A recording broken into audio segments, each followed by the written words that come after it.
Bonjour à tous, alors aujourd'hui je vais parler de comment améliorer son astuce de jeu sur le théâtre. Alors déjà mes liens, c'est de ma propre expérience sur le théâtre et des livres. Alors je vais vous citer quatre conseils. Je peux vous en citer mais pas mal, il y en a beaucoup mais déjà 4, sinon si je vous cite tout ça va durer vraiment très longtemps. Je vais parler déjà de la motivation isolée. Alors déjà la motivation isolée, c'est cette définition qui peut t'aider déjà dans le théâtre. Tu dois rester tout le temps, quand tu vas faire une pièce, par exemple, tu vas faire une pièce de théâtre, reste isolé au moins une petite minute ou 2 minutes, ça peut t'aider. Ça peut que t'aider. Après, voilà, de toute façon, dans le théâtre, tu te fais des potes, mais au moins 2 minutes, voilà, ils vont pas. Voilà. Ça peut t'aider, quoi, ça peut que t'aider. Alors, la motivation dosée, alors ça répète séparément les composantes d'une motivation. C'est la volonté, puis la contre-volonté, et enfin la dominante.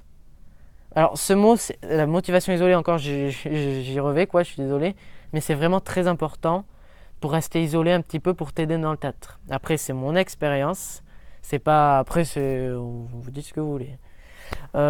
L'émotion purifiée. Alors c'est un peu pareil que la motivation isolée, c'est des émotions, elles ne sont jamais plus, répète tes émotions tout seul encore, voilà, par la motivation isolée. Ça répète souvent une scène en se dominant aux acteurs qu'aux émotions de base pure. Alors déjà, les deux émotions principales sont l'amour et la haine. Les acteurs jouent d'abord avec la haine violemment et terrible dans chaque phrase et dans chaque geste. Je vais vous parler maintenant de la pose artificielle. C'est un peu déjà pour ces répétitions de mêmes mots et de mêmes mouvements, répète tout seul ce que tu dois faire. De toute façon tu dois sûrement le faire. Si tu vas, par exemple, tu vas faire un spectacle, tu sais ce que tu dois faire, quoi. Voilà. Répétition de mêmes mots et de mêmes mouvements au cours de séances du travail de théâtre, ça va t'aider à prendre conscience de ce qu'il dit, de ce que tu dois faire. Voilà. C'est une répétition pose artificielle, ça va consister que l'acteur ne doit pas parler immédiatement ou de faire ce qu'il a à faire, mais immédiatement là en tout cas. Alors avant de vous citer la dernière, je vais vous dire que après je vais vous parler de tous les conseils, parce qu'il n'y en a pas 4 comme je vous ai dit, il y en a pas mal, il y en a vraiment beaucoup. Et ça va durer un peu longtemps, c'est pour ça. Là je vais vous parler de la pensée contraire.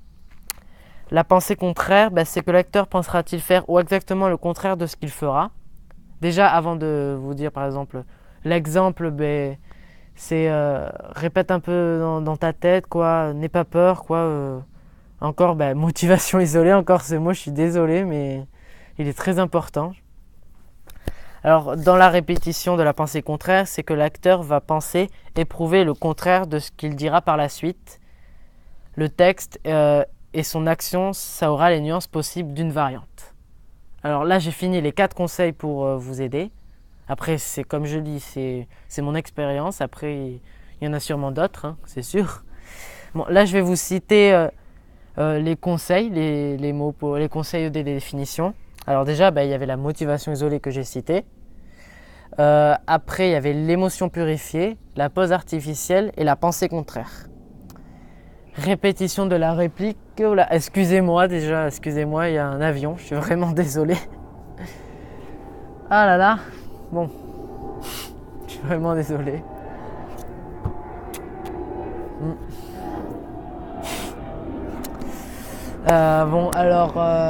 Quand il aura fini, je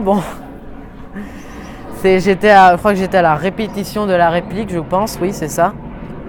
Alors, interrogation, nécessité, contre-volonté, avant et après, transfert d'émotion, muet, au ralenti, sensoriel, à mi-voix, circonstances opposées, changement de genre, personnage invisible, exagération, répétition libre, reconnaissance, caricature, échange de personnages, rythme de scène, religieux et analogie. Là, c'est la fin de tous les mots pour les conseils et pour avoir des astuces du théâtre.